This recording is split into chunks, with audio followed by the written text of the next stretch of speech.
Assalamu alaikum.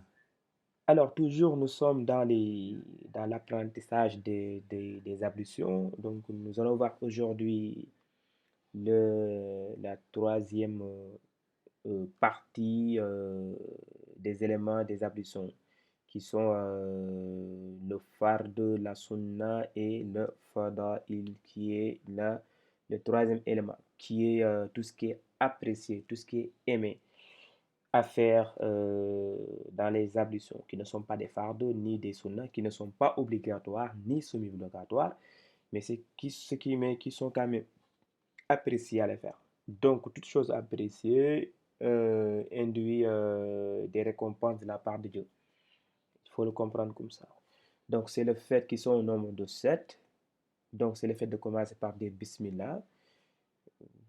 En faisant les ablutions, on a tendance à commencer toujours par Bismillah. Donc ça, c'est un fadaïl.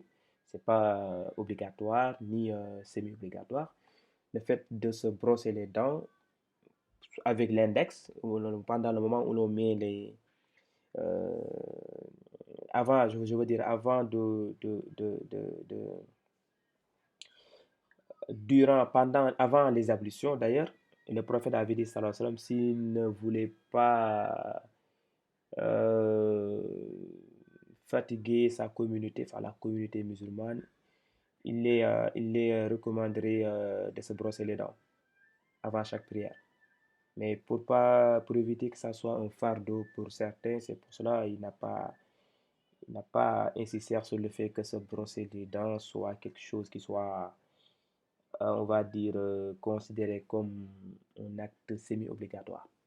Mais se brosser les dents, c'est bien avant les ablutions, avant chaque ablution d'ailleurs, ou pendant le moment où l'on met l'eau dans la bouche, soit mettre l'index dans la bouche pour bien les frotter. Voilà, ça c'est un fadaïl, c'est quelque chose qui est apprécié.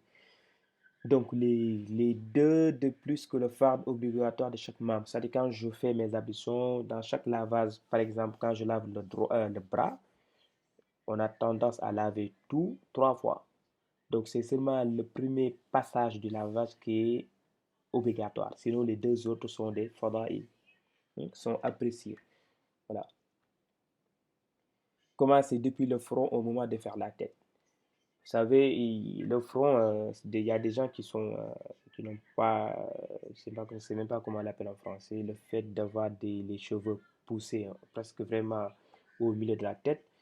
Donc, en tout cas, pour faire la tête, pour faire le lavage de la tête, vraiment commencer au front. Là où quand on se prosterne, le front que l'on met sur terre, commencer de là-bas en fait pour aller vers la nuque. Donc ça, c'est, c'est-à-dire le fait de commencer vraiment au front et ne pas, par exemple, ceux qui n'ont pas de cheveux, ceux qui ont en tout cas les cheveux à l'intérieur de la tête, enfin au milieu de la tête en fait. Ne pas seulement se dire que voilà, mes cheveux commencent au milieu de ma tête, donc je vais commencer à faire là-bas le lavage de la tête. Non, il faut vraiment commencer. Le fait de commencer depuis le front, ça c'est apprécié. Ouais. Donc ne pas gaspiller l'eau, voilà, prendre seulement la quantité suffisante pour faire les ablutions et ne pas prendre une quantité qui pourrait suffire 7 personnes ou 10 personnes, c'est du gaspillage. Tout gaspillage est à éviter dans l'islam. Ouais.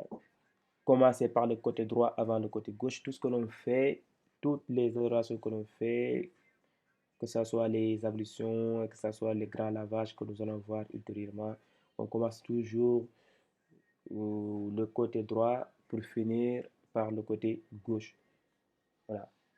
Le laver entre les doigts du pied, c'est pas contrairement au doigt de la main, au doigt des mains qui est un farde, le fait de les laver, c'est un farde, mais pour les pieds, c'est apprécié de laver les pieds entre les doigts des pieds, c'est un fadaïl, c'est apprécié en fait de les laver.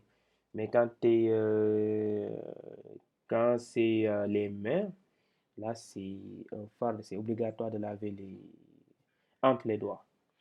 Donc, voici en quelque sorte la liste des fadaïl, des éléments appréciés euh, lors des ablutions. Voilà, maintenant nous allons parler ici, les fadaïl, il n'y a pas, les fadaïl, il n'y a pas ce qu'il est, il n'y a pas des choses qui annulent, euh, il n'y a pas à refaire en fait. Si jamais on a oublié de dire Bismillah, on le dit du moment où l'on se rappelle, on dit Bismillah n'importe où, par exemple. Même si c'était pendant où je faisais les jambes que je me suis rappelé que je n'ai pas dit Bismillah, bah, je l'ai dit là-bas. Il n'y a pas à refaire, il n'y a pas à répéter, il n'y a pas à réparer. Non, les fadaïl sont tous comme ça. Ce sont des choses, une fois qu'on les oublie, on les dit quand on les rappelle. Et parfois pendant qu'on se rappelle. Donc, il n'y a pas à réparer en fait. Voilà. Si j'avais oublié de laver entre les doigts de mon pied et que je prie, après prière, je me rends compte que je n'ai pas fait j'ai pas fait mes armes, c'est pas grave, je peux ne pas me faire. Je peux ne pas faire, je peux rester comme ça et voilà, ça ne change rien du tout. C'est si c'était une sunna que j'allais faire le, la chose, la sunna que j'ai pas faite, même si j'avais déjà prié, j'allais seulement faire la sunna, mais je ne reprends pas la prière.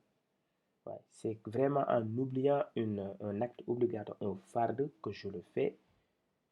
Si j'avais déjà prié, j'allais refaire la prière.